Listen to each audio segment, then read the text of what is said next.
수급전 투데이 위너 시간입니다. 현재 기관의 매도세가 오늘은 다시 한번 좀 커지는 구간 속에 있고요. 일단 외국인은 코스피에서는 매수 포지션을, 코스닥에서는 매도 흐름을 취하고 있습니다. 시장의 탄력이 조금씩 줄어드는 구간 속에서 수급에서는 어떤 힌트를 얻어볼 수 있을지 함께 보겠습니다. 수요일인 오늘은 하이투자증권의 이창환 부장님 연결합니다. 부장님 안녕하세요.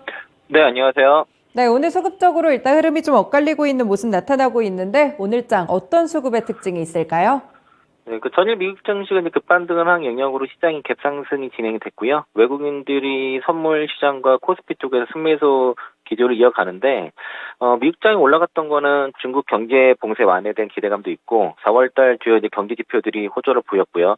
파월 연준 의장의 발언이 기존에 이제 알고 있던 내용과 이렇게 크게 다를 바 없고, 6월, 7월달 자이언트 스텝에 대한 우려는 일단 부치시켰다는 점에서 일단 그 시장의 반등이 나와서 전체적으로 우리 장도 영향을 받고 있고요. 어제부터 이어진 것들이 위안화가 강세가 이어지면서 아시아 통화가 전반적으로 강세가 나타났습니다. 그래서 달러 인덱스가 빠지면서 그 원달러 환율도 장중 오늘 1,270원 아래로 떨어졌다가 지금은 이제 1,271원까지 다시 반등하는 모습이고요. 여기에 따라서 외국인들이 장 초반에 보다는 선물 매수가 좀 줄어든 측면이 있습니다. 그러니까 외국인들은 그 환율에 따라서 선물 매수매도를 좀 조절하고 있고요. 오늘은 그래도 외국인들이 선물 시장에서 1,000억 정도로 매수를 하는 것들이 그래도 좀 다행이라 보는데 장 초반마다 밀린 거는 아마도 나스닥 선물이 오늘 초반보다 대비해서 하락 전환되면서 낙폭을 좀 더 키우고 있다. 0.30% 마이너스 구간인데요. 요 나스닥 선물의 1분봉과 국내 국내 지수 선물 1분봉이 거의 일치하고 있습니다. 그래서 그 흐름을 그대로 따라가고 있고요. 나스닥 선물의 반등이 나오면 우리 시장도 다시 반등 나올 거라 그렇게 보고 있습니다.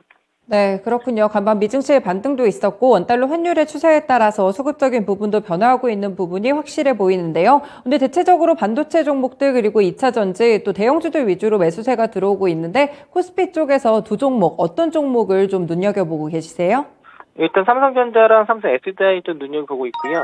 그 코스피 쪽에서 지금 매수 들어오는 게 삼성전자, SK 하이닉스, LG화학, 삼성 SDI, 반도체랑 배터리 그리고 화학, DBIT 반도체 쪽이 많이 보이고 LG노태, 삼성 S전자, 우선주, 대덕전자 지금 반도체 종목들이 상당히 많이 보인다는 거는 어쨌든 바이든 대통령의 방안의 기대감들이 어제부터 그 반도체 섹터 전반적으로 지금 심리가 있다고 볼 수 있겠고요.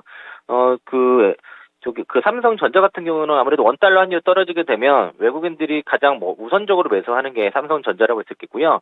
오늘 좀 특이한 거는 삼성전자가 매수가 1위긴 한데 SK 하이닉스가 프로그램 매수가 더 많다는 거는 좀 특이하다라고 볼 수 있겠고 삼성 SDI 같은 경우도 지금 그 각형 배터리가 지금 특히 글로벌 점유율 확대가 되고 있죠. 특히 이제 중국 업체들이 각형 배터리를 앞서서 글로벌 점유율도 확대하고 있는데 국내 배터리 3사 중에서는 각형을 하고 있는 게 현재는 삼성 SDI이고 배터리 3사 중에서는 밸류에이션 매력이 가장 높다는 측면에서는 삼성 SDI 같은 경우에는 배터리 3사 중에서는 그 수익률로 치면은 좀 아웃퍼할 수 있다라고 좀 보고 있고요. 삼성전자가 오늘 좀 뉴스 하나 더 나온 게 그 캐나다발 초대형 그 5G 장비 사업 수주 기대감이 있습니다. 캐나다의 그 텔러스라는 곳에서 69조 투자 발표를 했거든요. 그래서 이 삼성전자도 좀 눈여보고 이 관련된 밸류체인 애들도 코스닥 쪽에서는 볼 필요는 있다라고 말씀드리겠습니다. 네, 미증시 따라서 좀 유사하게 수급적으로도 움직이고 있는 것 같아요. 반도체와 배터리 두 개 다 매력적으로 보이는데 이 두 종목들 가운데 어떤 게 코스피 위너 종목일까요? 네, 삼성전자 말씀드리겠고요. 일단 외국인들 수급 들어오면 우선적으로 삼성전자 보니까 여기 보시고 미국의 반도체 섹터가 어제 급등을 한 영향도 좀 받는 편이기 때문에 삼성전자는 뭐 실적으로는 사실 이미 바닥은 찍은 상황인데 센트리 쪽에서의 좀 문제가 그동안 있었지만은 최근에 그걸 극복하고 좀 그 추세에 저점 쌍바닥 찍고 올라서는 모습입니다. 그래서 지금부터는 좀 눌림 때마다 삼성전자는 좀 매수를 해도 된다라는 관점 말씀드리겠습니다. 네, 삼성전자 바닥 잡았다는 시각이 계속해서 나오고 있습니다. 부장님도 좀 같은 시각으로 보고 계시네요. 네, 그렇다면 넘어가서 코스닥 시장입니다. 이쪽에서도 오늘의 매수세와 매도 종목 좀 뚜렷하게 엇갈리고 있는 상황인데 두 종목 어떻게 보시나요?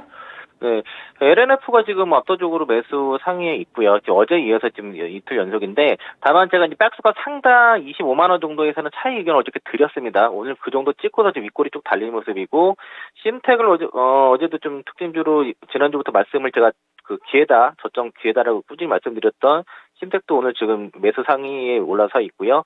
동아기업, 나노신소재, 솔브레인 홀딩스, 2차전지 소재 쪽에서의 매수 종목이 보이는데 반대쪽에 에코프로 BM이나 첨보라든가 기존의 2차전지 대장주 역할을 했던 뭐 대주전자라든가 반대쪽에서 매도하는 종목도 있기 때문에 2차전지 소재 쪽에서도 산별적으로 매수를 개별 모멘텀을 갖고선 봐야 될 것 같고요. 기판 쪽에서는 심택이 제가 가장 밸류에이션 싼 종목이라고 좀 말씀을 드려왔었고, 그리고 그 외에 이제 뭐 그 뉴프렉스라든가 그 CIS 뭐 이런 종목들도 좀 눈에 좀 띈다라고 말씀드렸고요. 그리고 월요일날 추천주로 나갔던 모트렉스가 어제 급등해서 오늘 추가적으로 외국인 수급 들어온다 말씀드리겠습니다. 네, 그렇군요. 2차전지 소재 쪽에서도 엇갈리는 모습 뚜렷하게 나타나고 있습니다. 그리고 반도체 소재 쪽도 눈에 띄는데 오늘의 두 종목은 어떻게 될까요? 네, 일단 나노신소재는 심택 말씀드리겠고요. 나노신소재 같은 경우가 이제 하이투자증권에서도 리포트가 나온 종목인데, 이 CNT 도전제가 어쨌든 시장에 어떤 게임 체인저가 될 수 있다는 그런 얘기가 좀 나오고 있습니다. CNT 도전제 같은 경우는 실리콘 응급제랑 반드시 같이 사용해야 되는 거고요.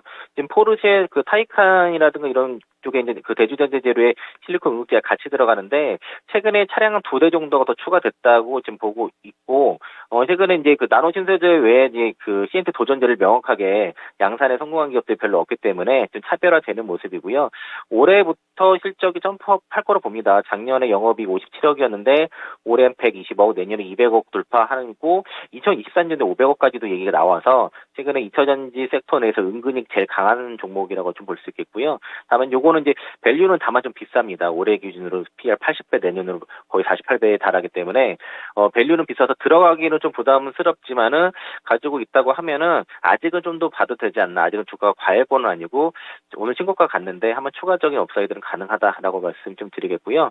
심택은 제가 계속 강조 드리는데 이거 어쨌든 지금 가격도요. 기판 업체 중에 제일 쌉니다. PR 6배, 올해 기준으로 6배고 내년 기준으로 5배 기준인데 원래는 이게 신고가를 갔어야 되는데 시장에 대한 일부 오해라 그리고 그 특정 모건스탠리의 특정 그 수급에 의해서 주가 눌린 거니까 충분히 이쪽도 좀 저는 가능성이 그러니까 시장 PCB 섹터가 시장 대장 섹터이기 때문에 주도 섹터이기 때문에 반드시 포트에는 하나 있어야 된다.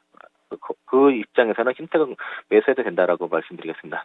네, 나노신소재 신고가인데도 불구하고 더 갈 수 있을 것이다라는 의견 주시고 심택 같은 경우에도 뭐 기판 쪽으로 잘 알려져 있죠. 두 종목 모두 매력적으로 보이는데 두 가지 종목들 가운데 코스닥 위너 종목 어떤 걸까요?